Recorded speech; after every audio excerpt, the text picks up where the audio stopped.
시청자 여러분 안녕하십니까. 세상만사 김동률입니다. 대관 위주의 공연을 이어오던 국립극장이 1년 전부터 크고 작은 변화를 보이고 있습니다.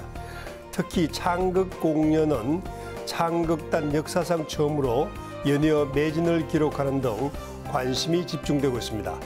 세상만사 오늘은 국립극장을 시민들과 함께하는 제작극장으로 변모시키고 계시는 안호상 국립극장장을 모셔서 얘기 나눠보겠습니다.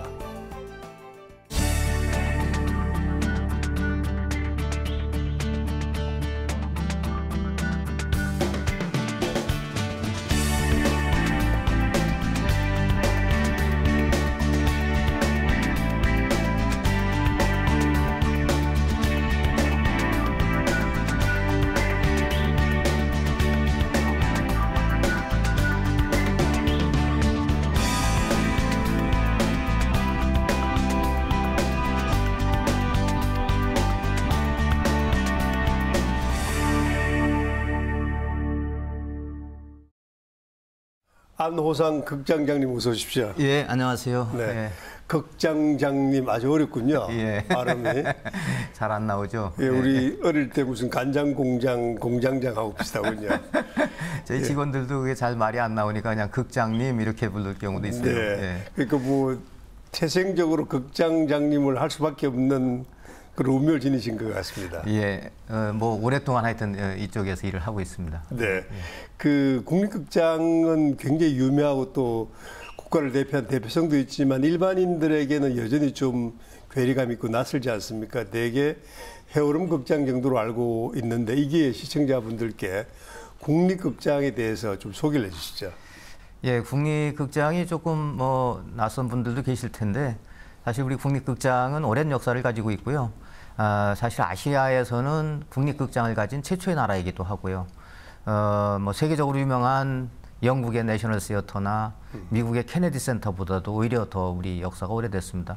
1950년 6.25가 나기 전에 국립극장이 지금 그러니까 부민관, 옛날 부민관이죠. 지금 저 서울시의회 자리입니다. 네. 그 자리에서 문을 열었고 그 다음에 그 전쟁 중에는 대구로 이전해서 대구에서도 또 공연을 했었고 국립극장이라는 이름으로 네. 전쟁 후에는 57년에 지금 명동 예술극장 자리 그러니까 그 당시 부민 시공관이죠. 시공관 네. 자리에서 국립극장이 공연을 갔다가 62년부터 정식으로 국립극장이라는 그 간판을 걸고 명동에서 활동을 하다가 73년 지금 장충동 그 남산으로다가 이전을 해서 이제 남산으로 이전한 지 금년이 40년이 되는 그런 해입니다. 네. 안에 이제 해오름 극장, 달오름 극장, 또 하늘 극장, 별오름 극장 이렇게 4개 극장이 운영되고 있는데 뭐 극장보다 사실 그 국립극장의 핵심은 국립예술단체라고 말씀드릴 수 있겠습니다. 산하단체. 예, 예. 7개 단체가 있었는데 국립오페라단, 발레단, 합창단, 국립극단 이렇게 4개 단체는 재단법인으로 독립을 해서 지금 밖으로 나갔고 현재 국립극장에는 국립창극단, 국립무용단, 국립국악관현악단 이렇게 3개 단체가 국립극장 내에서 활동을 하고 있습니다. 네, 극장장님 말씀을 들어보니까 우리가 문화민족이라고 얘기하는 그런데 상당히 근거가 있군요. 그 6.25 이전부터 아주 역사적으로 꽤 전통이 있고 다른 나라도 하지 못한 국립극장을 일찍이 우리나라 가지고 있는 거군요. 아, 그렇죠. 대단한 거죠. 그러니까 네. 그 전쟁 전에 그러니까 해방되고 얼마 안 돼서 국가를 대표하는 극장을 만들었다라는 것도 그 당시 아마 대단한 일이었던 것 같고 문화예술계에 뭐 그 많은 그런 염원, 어떤 그런 그 요구 이런 것들을 정부가 받아들여서 아마 국립극장을 만들지 않았나 싶고요. 67년에 지금 남산 그 저희 장충동에 국립극장을 짓기 시작해서 73년에 문을 열었는데 뭐 지금 생각해 보면 그 당시 우리나라가 외자 차관으로 먹고 살고 그 경제적으로 상당히 어려웠던 시절 아니겠어요? 절대 빈국이었죠. 그럴 때 저런 규모의 극장을 만들어서 문화 어떤 민족 예술을 중흥하겠다 이런 목표를 가지고서 큰 그 시설을 만들고 했다라는 건 아마 대단한 국가적인 문화에 대한 그 관심과 어떤 그런 그 열망이 있었기 때문에 가능하지 않았나 이렇게 생각을 합니다. 안 극장장님께서 이제 국립극장장으로 취임하셔서 이른바 레파토리 시스템제를 도입해서 굉장히 뭐 호응을 얻고 있다 이렇게 이제 많이 알려져 있는데 레파토리 시스템 제도가 뭐 어떤 것을 얘기하는 겁니까? 통상 레파토리 시스템 그러면은 극장이 갖고 있는 고유의 어떤 예술적 자산을 계속 두고두고 일반인한테 보여주겠다 그런 뜻입니다. 그러니까 박물관이나 미술관에 콜렉션이 있는 것처럼 대표하는 자기 극장, 자기 미술관을 대표하는 콜렉션이 있는 거 그걸 다 뭐 일반 관객들한테 그걸 널리 홍보하고 알려서 일반 관람객들이 미술관이나 박물관을 찾도록 하지 않겠어요? 그런 것처럼 극장은 자기 극장을 대표하는 레퍼토리가 있는 게 통상 기본이죠. 그러니까 서양의 레퍼토리 극장을 모델로 따서 만들었기 때문에 네. 그래서 예술 단체를 그러니까 뭐 전속 단체를 극장에 두는 이유는 날마다 공연을 있는 레퍼토리를 날마다 꺼내서 공연을 상시할 수 있도록 하기 위해서 극장에 배우를 고용하고 있는 거죠. 네, 레퍼토리 시스템이라는 게 마치 뭐 해마다 여름 이태리의 베로나에 가면 로미오 줄리엣이 늘 올라오는 것처럼 그러니까 한 극장이 고유의 색깔을 가지고 소장하고 있는 그런 컨텐츠군요. 뭐 예를 들어서 뭐 유럽의 극장들은 한 보통 가을에 뭐 9월에 시작하기도 하고 10월에 시작하기도 하고 시즌을 시작하면 그 다음에 5월이나 6월까지 이렇게 1년 시즌이 이어지는데 보통 여름은 오프 시즌이라고 해가지고 이제 극장이 문을 닫고 쉬죠. 그때 대체로 그 휴가지에서 네. 축제가 열립니다. 네. 뭐 에딘버러는 영국인들이 가장 좋아하는 여름 그 휴가지기 때문에 거기에서 에딘버러 페스티벌이 열리고 아비뇽도 그 남부에 네. 사람들이 많이 찾는 휴가지니까 거기서 열리고 뭐 프로방스 지역에 뭐 축제가 열리고 이런 그 남쪽 지역 유럽의 남쪽 지역에 주로 여름 축제가 집중돼 있는 것도 그 절이 다 네. 여름 휴가철에 그 바캉스를 온 사람들을 겨냥해서 하는 건데요. 네. 그런 그 시즌이 시작하면 시즌 중에 한 3, 40개 작품이 무대에 올라간다 그러면 그 중에 한 30개 내지 35개 정도는 늘 해왔던 작품이 올라갑니다. 늘 그리고 한 5개 내지 한 7개 정도가 그 해의 신작 네. 해가지고 올라가는 거죠. 어떤 예술단체도 CEO를 하게 되면 경영적인 마인드를 의식해야 되는데 이렇게 레퍼토리 시스템을 도입하고 나니까 적자가 늘었습니까? 아니면 꽤 괜찮습니까? 어떻습니까? 전체로 보면 연간 네. 전체로 보면은 지금은 전보다 관람객 수도 줄었고 네. 그러니까 극장 수입도 현재는 줄었죠. 왜냐하면 네. 극장의 관람객 목표를 세워놓고 그걸 맞추기 위해서 주로 뮤지컬 공연을 많이 유치를 해왔습니다. 네. 제가 오니까 작년도 11월, 12월 달에도 장기적으로 뮤지컬 대관이 돼 있더라고요. 그런데 이제 좀 고민스럽긴 하지만 뮤지컬이 뭐 지금 가장 그 왕성한 장르죠. 대중적인 장르죠. 인기가 있고 하니까 그걸 함으로써 뭐 극장에 많은 사람들이 오게 하는 것도 물론 중요하죠. 그런데 이미 서울에는 뮤지컬 전용을 할 수 있는 극장들이 많이 생겼습니다. 네. 상업적인 그런 극장도 생겼고 또 지금 계속해서 만들어지고 있고 국립극장까지 굳이 뮤지컬을 하지 않아도 뮤지컬을 할 수 있는 극장은 많이 있지 않느냐 이렇게 생각을 했고요. 또 원래 말씀드린 대로 국립극장의 본연의 어떤 그 콘텐츠를 제작하고 관객들한테 보여주는 그런 극장으로 돌아가기 위해서는 좀 그런 것들을 당분간은 좀 힘들더라도 네. 우리가 위험을 무릅쓰고라도 바꿔야 되지 않나 이렇게 생각을 해가지고 이제 자체 제작 중심의 아까 말씀드린 대로 우리 창극단, 무용단, 관현악단 프로그램 위주로다가 이제 그 뮤지컬을 취소를 하고 이제 프로그램을 채웠죠. 그러니까 뮤지컬은 한 번 셋업하면 뭐 한 달, 2달, 3달 장기적으로 계속 쉬지 않고 공연을 하기 때문에 쉬는 날이 없어서라도 공연 일수도 많고 관객도 많은데 뭐, 창극이나 무용은 뭐 한 번 셋업하는데 한 5, 6일 걸리고 그러고 나서도 2, 3일이나 3, 4일 공연하고 또 새 작품을 바꾸려면 또 내리고 또 며칠 쉬었다 또 공연을 뭐 아주 짧게 하고 또 막을 내리고 이러다 보니까 네. 실제로 일하는 그러니까 관객들의 입장에서 극장이 문을 여는 날짜도 적고 또 문을 열어도 인기가 뮤지컬이나 이런 장르보다는 덜하고 하니까 좀 부족한데 그래도 희망적인 건 뭐 전에 우리 제작 단체, 우리 국립 단체의 그 전년도 연간 공연 횟수나 공연에 왔던 관람객 수에 비해서 우리 작품만 놓고 보면 새로 여기 바뀐 현실에서는 한 뭐 2배 정도 이상, 한 거의 3배 정도 관객이 늘었다 이렇게 얘기를 하고 있습니다. 그래서 뭐 조금 더 저희들이 근데 어쨌든 적자가 늘면은 인명권자 좋아하지 않을 것 같은데요. 그래서 뭐 처음에는 힘들지만 그래도 누군가는 이런 어떤 변화를 시도해야 되지 않느냐 하는 생각을 했고요.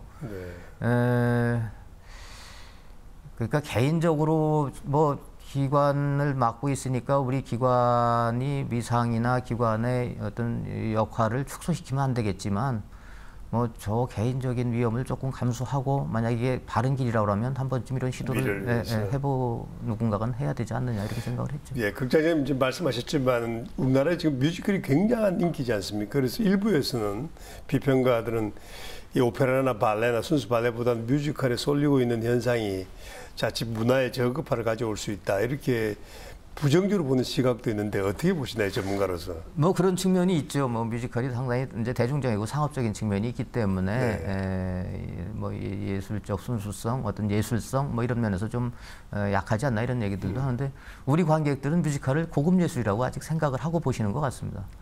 실제로는 그러니까 뭐 그렇게 문화생활이다 이렇게 생각을 하고 고급적인 문화생활을 한다라고 생각하고 보기 때문에 약간의 오해가 있는 거죠.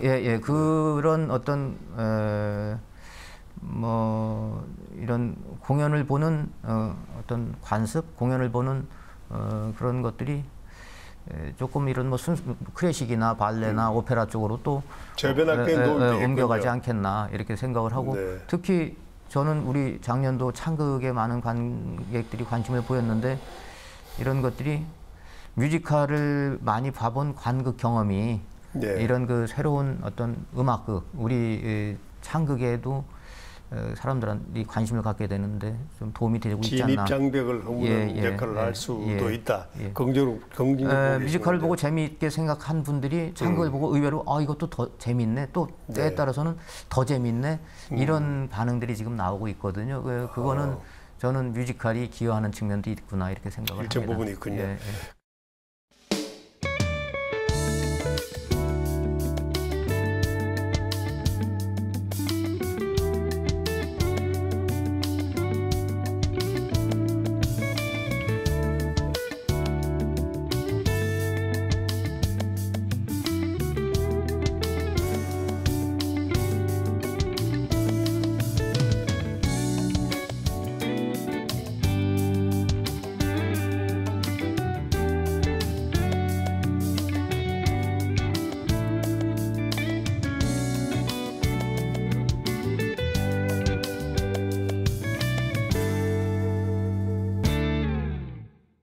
근데 이번에 이제 레퍼토리 시즌 2번째를 발표하셨는데 첫 번째하고 어떤 차이가 있습니까? 그래도 이제 첫 번보다는 1년 했기 때문에 첫 해에 했던 작품들 중에 반응이 좋았던 작품들을 이제 다시 레퍼토리로 재공연할 수 있어서 좀 그 프로그램 구성이 좀 그만큼 쉬웠고 또 뭐 공연이 끝나자마자 왜 다시 안 하느냐는 또 뭐 그런 요청들이 쇄도해가지고 그런 작품을 다시 올리는 데 대해서 무척 저희들도 뭔가 이렇게 기대가 높아져 있고 그래서 뭐 전에 했던 장화홍련이나 서편제나 뭐 배비장전이나 이런 작품들이 거의 다 매진이 되고 했었는데 그걸 다 이번 시즌에 새 시즌에 새로 올리게 됐고요. 또 거기에 또 좀 신작을 할 수 있게 됐고 또 첫 번 시즌에 대한 그 뭐 이게 일반 아직 그 국민들은 그 체감할 정도로 뭐 이렇게 뭐 창극이 이렇게 잘 뭐 갑자기 인기가 높아졌다 이렇게 생각하지는 않겠지만 문화예술 쪽 이게 예술계에 가까운 데 계신 분들은 창극이 이렇게도 만들 수 있구나 또 이렇게 만드니까 재미있구나라는 것들이 이제 어느 정도 같이 공감이 많이 퍼져가지고 연출하시고 뭐 이런 그 제작하시는 분들이 하자고 하니 제안을 드리면 뭐 다들 같이 하자고 이렇게 반겨주세요. 처음 제가 와서 우리 창극을 하나 좀 해주십시오 그럴 때는 다들 좀 갸우뚱하고 그러시던 분들이 제가 이번에는 말씀드리면 전부 다 그것도 훨씬 더 바쁜 분들이 일정상 어렵고 힘든 분들이 선뜻 하겠다고 나서 주시니까 좋고요. 이제 지금 해외 연출가들도 섭외 중인데 사실은 국제적으로도 아시아에 대한 관심이 엄청 높습니다. 네. 서양에 잘 나가는 예술가들은 다 아시아에 와서 작업을 하거나 아시아 예술가들하고 같이 작업을 하고 또 아시아로부터 어떤 예술적 모티브를 얻거나 이런 데 대한 지금 관심이 상당히 높아요. 유행이군요. 또 사실 유럽이 저 경제 위기로다가 이게 예술 활동이 위축돼 있습니다. 네. 기회가 많이 줄어드는 거죠. 과거에 비해서 좋은 예술가들이. 네. 그러니까 아시아에서 일자리를 찾기도 합니다. 지금은. 이걸 잘 우리가 활용을 하면 이런 시기를 뭐 정말 세계적인 거장들한테 우리의 콘텐츠, 뭐 그 사람들 불러다가 오페라나 발레를 하는 것도 중요하죠. 그것도 상당히 의미가 있고 하지만 그분들을 불러다가 판소리나 창극이나 우리 저 한국무용이나 이런 것들을 연출하거나 안무하게 하는 건 또 다른 의미가 있고 재미가 있을 거라고 생각을 하고 그렇게 만들면 또 서양 사람들한테도 새로운 또 관심의 대상이 될 수도 있고 해서 국제적인 어떤 예술 언어, 문화적 언어로다가 우리 예술을 좀 다시 새롭게 변모시키는 작업들도 같이 지금 시도를 해보려고 뭐 여러 예술가들을 지금 접촉하고 있는데 그분들도 반응이 좋습니다. 그리고 뭐 상당히 생각보다 그렇게 값도 비싸지 않고 그런 호기를 맞고 있습니다. 아이디어가 무궁무진하군요. 이 카메라를 좀 비춰야 되는데 손 한번 보시죠. 이 손. 이 손이 사실 공연 예술가들 사이에는 마이더스의 손이다. 그렇게 많이 얘기를 하지 않습니까? 제가 만져보니까 뭐 제 손보다 그렇게 잘생긴 것 같지는 않는데 극장장님은 진짜 이런 공연 예술가는 상당히 신화적인 분인데 대학을 졸업해서 예술행정요원으로 예술전당의 직장이셨나요? 예, 그렇습니다. 그 공채를 더 갖고 그다음에 90년대 후반에는 구스타프 말러 교향곡 전국 시리즈를 또 결정을 했고 그다음에 대중예술가 우리 그 유명한 조용필 선생 가수를 또 예술전당에 모신 분이죠. 여러 가지 뭐 일화가 많은데 이렇게 본인하고 이런 공연 예술 행정하고 딱 맞습니까 궁합이? 거의 뭐 신화적인 존재로. 저는 뭐 예술에 대한 뭐 타고난 뭐 감각이나 어떤 예술적 재능이나 이런 거는 전혀 없습니다. 그걸 보이지도 않습니다. 그렇게 보이지도 않는데. 네. 그런데 뭐 기획자로서 이 일을 하는 건 즐겁고요. 요즘 뭐 이제 제가 금년에 30년째 일을 하는데 주변의 친구들을 보면서 저는 참 행복한 직업을 가졌구나 이런 생각들을 많이 하게 됩니다. 뭐 사실 이 일은 극장에서 일을 한다는 건 관객과 예술가를 서로 이렇게 연결하고 뭐 그 안에 다리 역할을 하는 건데 저는 뭐 이 두 사람들이 쓰는 양쪽이 관객과 예술가가 쓰는 언어가 다르다 이렇게 생각을 합니다. 근데 저는 양쪽의 언어를 다 하려고 애를 쓰고 있다. 그러니까 관객들한테는 예술가의 언어를 이렇게 잘 전달해 주려고 하고 예술가들한테는 지금 관객들이 말하고 있는 게 무엇인지에 대해서 좀 이해하게 하려고 하고 뭐 저는 그래서 이런 통역을 하는 사람입니다. 그런 사람이지 않나 이런 생각을 하거든요. 그런데 그런 말씀도 아주 잘하시는군요. 그런 일이 전 즐거운 것 같아요. 사실 좋은 예술가들은 힘들고 까다롭거든요. 그렇죠. 좋은 관객도 마찬가지로 그렇습니다. 좋은 관객도 절대 허투루 작품을 공연장을 찾는 것이 그냥 할 일이 없어서 오는 건 아니거든요. 분명한 이유가 있어야 공연장을 찾습니다. 그런 것처럼 이유를 찾고 만드는 일을 제가 하는 게 뭐 나름 전 즐겁다 이렇게 생각하고 하고 있습니다. 극장장님 이제 30년 이상 이런 공연 예술 행정을 해오셨는데 자 그동안 해오시면서 가장 기억에 남는 일이 있다면 뭐 어떤 겁니까? 두 가지 케이스도 좋습니다. 가장 뭐 실수를 해서 당황했던 건 아니면 가장 좋았던 거. 그러면 해외에 많은 지금 우리나라 성악가들이 해외에서 활동을 하고 국내에 무대가 없어서 못 들어오고 있으니까 이분들한테 기회를 주면 어떻겠나 싶어가지고 그 이태리하고 독일에 가서 교회를 빌려가지고 공고를 내고 오디션을 한 적이 있었어요. 현지에서 하셨군요. 그런데 의외로 엄청나게 많은 분들이 그 오디션에 관심을 갖고 막 몰려오더라고요. 뭐 유학을 마치고 현지에서 그냥 뭐 아르바이트로 생활하는 사람들, 어디 교회에서 성가대에서 활동하는 사람들, 또 뭐 지역 그 오페라단에서 활동하는 가수들, 관광 가이드도 꽤 많습니다. 식당에 일하는 분들도 많더라고요.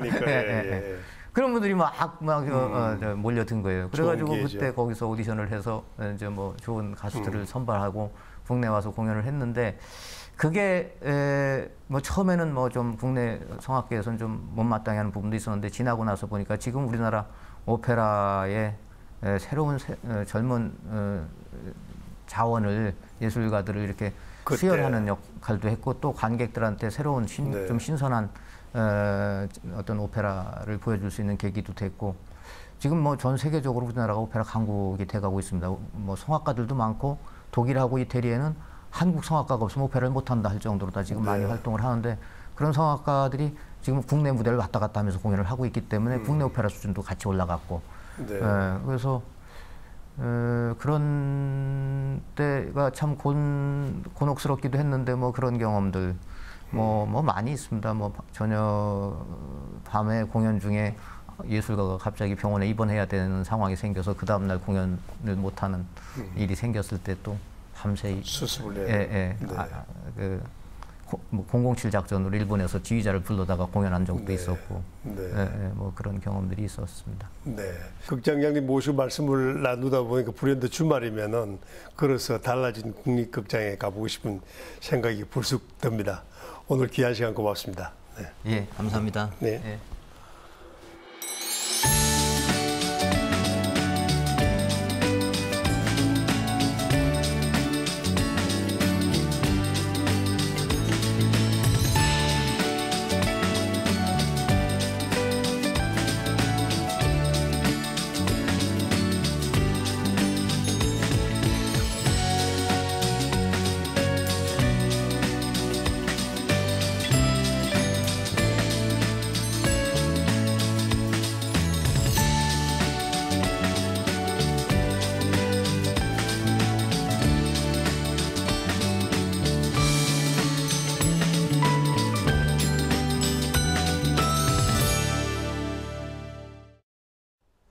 세계 많은 나라들이 국립극장을 통해 그 나라를 대표하는 공연 작품들을 선보이고 있습니다. 변신과 개혁을 시도하고 있는 우리의 국립극장 역시 다양한 콘텐츠 개발과 경쟁력 있는 정책을 바탕으로 앞으로 더욱더 한국을 대표하는 예술 공연장으로 거듭나기를 기대해 봅니다. 세상만사 오늘은 여기서 인사드리겠습니다. 시청자 여러분 고맙습니다. 아리아리랑 스리스리랑 나라리가 났네 아리랑